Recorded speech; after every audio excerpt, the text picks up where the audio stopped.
Buenas tardes, jóvenes, bienvenidos a la clase.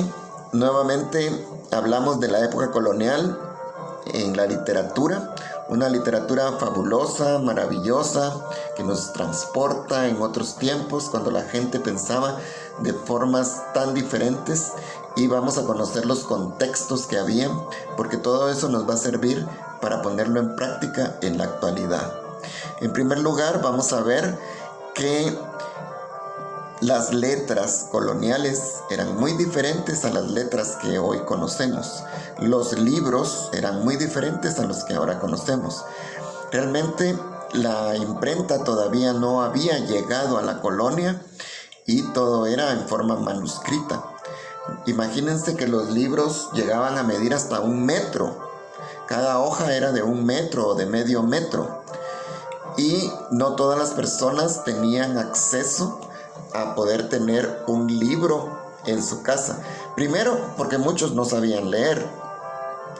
Y segundo, porque eso representaba una cuantía económica que tampoco tenía en disposición para poder adquirirlo. La mayoría de textos, la mayoría de libros se encontraban en la iglesia. Era la iglesia la que se encargaba de distribuirlos y de elaborarlos. Habían monjes especializados para escribir esos libros. En la ilustración vemos los atriles que estaban en los conventos o en las iglesias, en las partes corales, y ahí un monje se detenía cerca del atril para mover las hojas de los libros mientras los otros monjes cantaban o rezaban, porque tampoco tenían un libro para cada monje, tenía que ser un libro para toda la comunidad. Ahí, aunque está muy pequeña la foto, podemos observar cómo el monje va cambiando las páginas en el atril dentro del coro conventual. El coro conventual era una parte con sillas que se encontraba dentro de las iglesias, sillas especiales. Por ejemplo, aquí en la Catedral Metropolitana de Guatemala es un claro ejemplo. En la fotografía vemos el altar principal, el altar mayor de la catedral. Cuando uno entra a esta iglesia, lo que ve es esta imagen, junto al púlpito que está al lado derecho, donde los sacerdotes daban su homilía. Pero en la parte posterior, atrasito de este altar, se encuentra este coro. Ustedes pueden ir a verlo cualquier día cuando ya haya pasado la pandemia y puedan abrir nuevamente los templos. Entonces pueden ver en la parte de atrás, y es como les comento, ahí están las sillas tipo sillones, donde los frailes estaban unas como en primer nivel y otras en segundo nivel, para que los que estaban sentados de primero no taparan a los de atrás. Y entonces todos en forma U se sentaban para poder leer los salmos y cantar los cánticos especiales de los ritos de la iglesia. Vemos ahí cómo el monje está trabajando a pura mano. Y claro, estos sí eran libros especializados. Estos sí eran con ilustraciones, pintados, con letras góticas, con miniaturas, con santos, con rosas, con flores, etc. Y aquí vemos en esa otra ilustración cómo el latín florecía sobre todo, y pues precisamente los monjes, que eran pues católicos por excelencia, lo escribían, ¿verdad? Ahí vemos en ese título dice explicatio, pero esa sílaba tio en latín se lee sio, la T como C. Por eso rusticatio mexicana tendría que ser rusticacio, rusticacio mexicana. Luego vemos otro ejemplo de la escritura. Miren cómo eran unas grandes sábanas. No había punto y aparte, no había mayor signo de puntuación, algún dibujito, alguna cosita, pero eran unas grandes sábanas, y así pues estaba la gente acostumbrada a leer. Y vean la forma en la que se escribía. Fíjense, ahí dice sermón predicado en el muy religioso convento de nuestro seráfico Padre San Francisco. Vean cómo seráfico se escribe todavía la FPH. Vean ese muy, parece que fuera una V. Y hay que tener bastante cuidado para ir descifrando lo que se quería escribir. Así es de que la literatura producida en la época colonial consta de 3 partes o está dividida en 3 etapas. La primera etapa son las obras de los conquistadores, los misioneros, los catequistas. La segunda etapa es la formada por los cronistas, regularmente soldados o españoles que querían detallar cómo eran las batallas de la conquista y cómo habían hecho esclavos a los indígenas.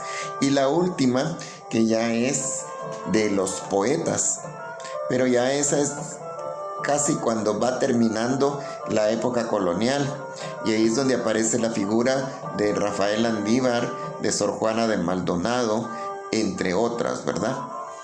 Pero retomando el tema desde el principio de la conquista en 1524 y 1525, ahí los primeros escritos que aparecen son las cartas que los conquistadores iban enviando por medio de los barcos a los reyes para explicarles qué eran lo que habían comentado.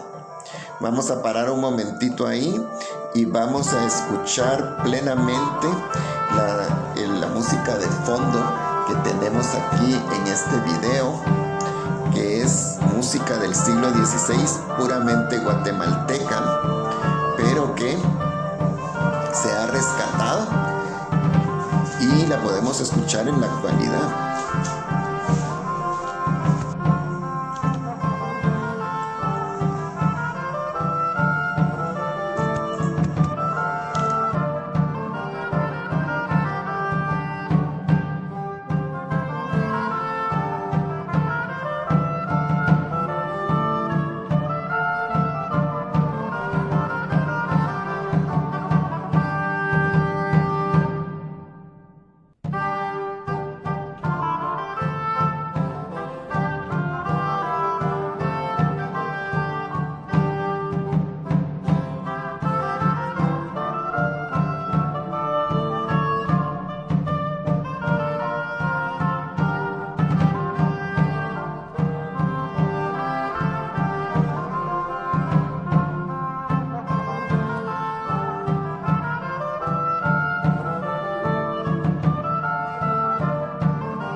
Bien, entonces retomando lo que estábamos hablando sobre las 3 etapas, esta primera etapa, que es de la conquista, de los conquistadores, tenemos que justamente Pedro de Alvarado escribió 4 cartas para el rey. Dentro de esas 4 cartas se conservan 2 y 2 se perdieron. También le envió unas cartas dirigidas a Hernán Cortés, porque recuérdense que estaban vinculados, ¿verdad?, con la conquista de México también.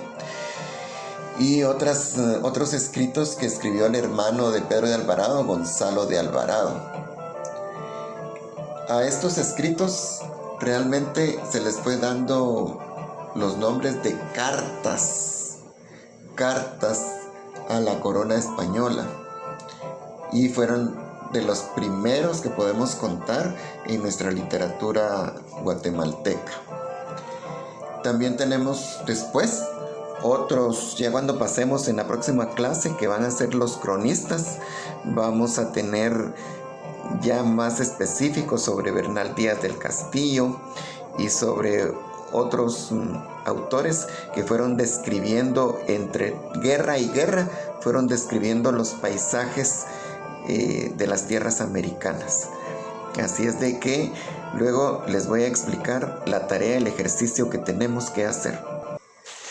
Bien, entonces en el área de actividades ya está colgado el trabajo que tienen que hacer en este momento durante el periodo de clase. Es esta imagen que está apareciendo, que es la portada de una de las primeras crónicas de mucha importancia que fue escrita en el Reino de Guatemala.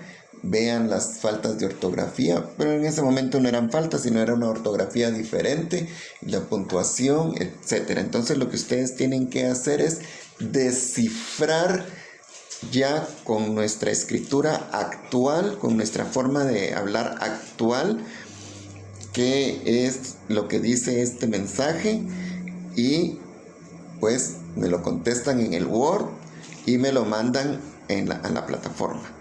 Entonces, así como les había explicado la otra fotografía, donde se ve, hay que esforzarse un poquito en interpretar, porque vean la S, por ejemplo, parece como que fuera F, y lo que les había hablado de la PH, que se pronuncia como F, pero se escribe PH.